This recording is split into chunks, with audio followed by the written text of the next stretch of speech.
Hello everyone, welcome my new vlog. एक नए vlog में आप सबका स्वागत है। आज है नवरात्रि का पहला दिन और पहले दिन ना बहुत ही कि अच्छा लगता है। वैसे तो सारे दिन नवरात्रि के अच्छे लगते हैं। पहले दिन जब हम मंदिर को सेट करते हैं, ऑर्गेनाइज करते हैं, पूरी तरह से अच्छी तरह से सजाते हैं फूलों से अच्छी तरह से, तो बहुत ही अच्छा लगता है। यहाँ पर मैंने अपनी पूजा स्टार्ट कर दी थी। बहुत ज़्यादा पूजा मैं नहीं करती हूँ, कि जो भी बेसिक पूजा होती है वही मैं करती हूँ नवरात्रि में। और हमारी पूजा हो गई है कंप्लीट। चलिए चलते हैं किचन में। यहाँ पर मैंने चढ़ा दिया है एक साइड जो है कॉफ़ी, क्योंकि कॉफ़ी और कुरकुरा मैंने सभी को दिया था, क्योंकि आज सुबह सुबह ही हम सब ने जो है पूजा कर ली थी एक साथ ही। तो मैंने जो है सिंपल सी कॉफ़ी और कुरकुरा ब्रेकफास्ट में सबके लिए कर दिया था, क्योंकि काफ़ी जल्दी मैंने पूजा कर ली थी। और अब आती है लंच की बारी। अब इस मौसम में पहली बार आई है गोभी। गोभी ऐसे तो मैं नहीं बना सकती थी, क्योंकि मौसम की पहली गोभी थी। और अभी जो है बहुत चीज़ें मैंने ऐसी सुनी है कि गोभी को बॉयल किए बिना मत खाइए, क्योंकि उसमें कीड़े होते हैं। कुछ चीज़ें मैंने देखी भी, तो मेरा मन नहीं बोलता है, तो मैंने सोचा कि भाई इसको बॉयल कर लेते हैं। मैंने खौलते हुए नमक के पानी में इसको डाल दिया था कट करके, और 5 से 10 मिनट ऐसे ही खौलने दिया। उसके बाद मैंने इसको गैस से उतार दिया था।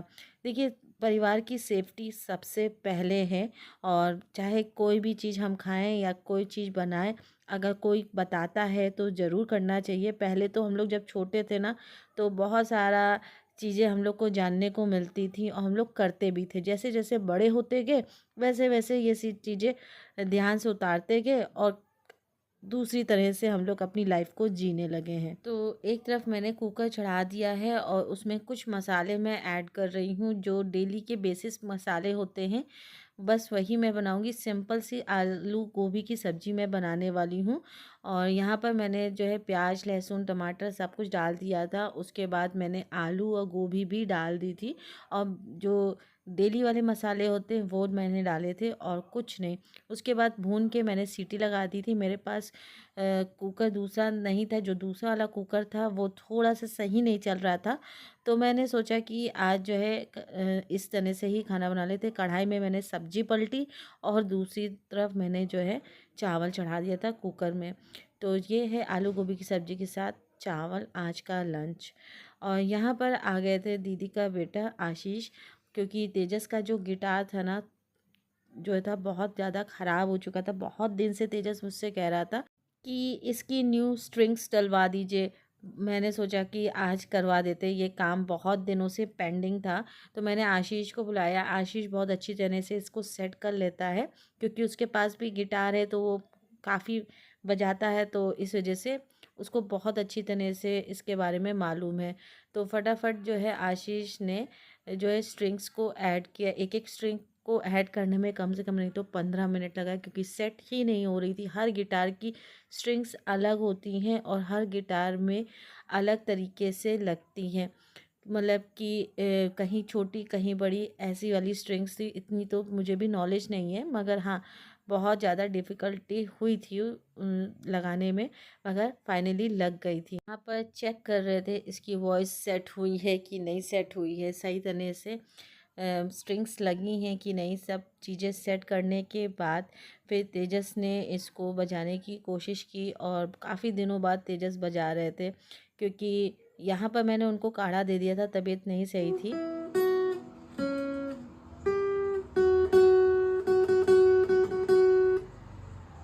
तो मैंने पूरी म्यूज़िक आप सबके साथ शेयर नहीं की है, क्योंकि आप समझ सकते हो क्यों नहीं शेयर की है। और यहाँ पर मेरी पूजा हो चुकी थी शाम वाली। शाम की पूजा जो होती है ना नवरात्र में, वो भी हो चुकी थी। मैं सिर्फ पूजा करती हूँ, व्रत नहीं रहती हूँ, मैं आपको पहले भी बता दूँ। बस अभी अभी मैंने शाम की पूजा की है। जैसे मैंने आपको दिखाया कि शाम की पूजा हो चुकी है मेरी। जब नवरात्र शुरू होते हैं तो सुबह शाम पूजा मैं कर लेती हूँ। तो यहाँ पर जैसे मैं किचन में आई और किचन की हालत देखी, बाप रे बाप, इतनी बुरी हालत हो रही है कुछ कहने को नहीं। तो सबसे पहले तो किचन को जो है वाइंड अप करते हैं, सही तरह से ऑर्गेनाइज करते हैं। ये आप देखो कि इतनी मेसी हो चुकी है किचन कि मैं सोच रही हूँ मैं कहाँ से शुरू करूँ। मैं 1 घंटे रेस्ट करने गई थी और 1 घंटे के बाद किचन की हालत आपको दिखाती हूँ।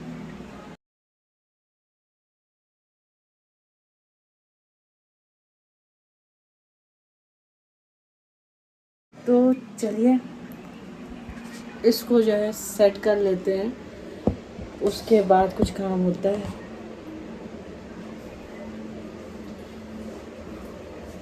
तो जैसे आप सबको पता है कि आशीष आया था वो तेजस का गिटार सही करने, और मिस्टर सिंह ने चाय बनाई थी, तेजस ने बिस्किट विस्किट्स निकाले थे। तो मेरे किचन की हालत क्या हो चुकी है आप देख सकते हो, बहुत ज़्यादा मेसी हो चुकी थी। एक चाय बनने में और बिस्किट और दाल मूट निकालने में ये कुछ हाल था मेरी किचन का। तो मैंने सोचा कि पहले इसको ऑर्गेनाइज़ कर लेते हैं, नहीं तो मुझसे काम तो नहीं होगा, हाथ ही नहीं चलेगा मेरा, कुछ भी मैं नहीं बना पाऊँगी जब तक हर चीज़ अपनी जगह नहीं होगी ना। मेरा हाथ नहीं चलने वाला किचन में। मेरे ख्याल से बहुत सारी होम मेकर्स के साथ ऐसा ही होता होगा। और ये देखिए पूरी तरह से मैंने अपनी किचन को ऑर्गेनाइज़ कर लिया, सेट तो कर दिया। ये देखिए मेरी किचन सही हो चुकी है और आप देख सकते हो अब देखने लायक हुई है। अभी आपने देखा था कितनी मैसी थी। तो थोड़ी देर मैं रेस्ट करती हूँ, वीडियो को एडिट करती हूँ, आप तक पहुँचाती हूँ। उसके बाद फिर देखती हूँ कि डिनर में क्या बनेगा, क्या बनना है। कभी कभी ऐसा होता है कि छोटी छोटी भूख लगती है, और इन छोटी छोटी भूख के लिए कुछ भी समझ में नहीं आता क्या करें। फिर हम अपना जहाँ भी जो खाना है स्टोर करते हैं, वो देखते हैं, उन बॉक्सेस में देखते हैं, और क्या मिलता है मुझे, मिलते हैं मूंगफली के दाने। तो मैंने सोचा कि आज इन्हीं को फ्राई कर लेते हैं, छोटी छोटी भूख के लिए ये सही है। फिर मैं डिनर बनाने आ गई थी। यहाँ पर मैं बना रही हूँ बढ़िया सी साबूदाने की खिचड़ी। आज सुबह थोड़ा से हैवी हो गया, फिर आशीष आया तब हम लोग ने काफ़ी नाश्ता कर लिया था, उसके बाद मूंगफली खा ली, तो काफ़ी हैवी हो गया था। तो मैंने सोचा कि आज कुछ हल्का सा बनाते हैं। तो मैंने सोचा कि साबूदाने की खिचड़ी बनाते हैं। आज मेरा आलू उबालने का बिल्कुल मन नहीं था, तो मैंने सोचा कि इसी तरह से हरी मिर्ची और टमाटर और सेंधा नमक से तड़का दिया। उसके बाद मैंने जो थे बिना बॉयल किए आलू को कट किया, और उसके बाद इसको डाल दिया, आलू होने तक के इसको पकाया। उसके बाद साबूदाना भीगा हुआ डाल दिया था इसमें। मैंने तेजस के लिए आलू निकाल दिए थे क्योंकि वो साबूदाना की खिचड़ी इतना पसंद नहीं करता है। और ये है साबूदाना की खिचड़ी और आलू। आई होप आज का व्लॉग पसंद आया हो। बाय।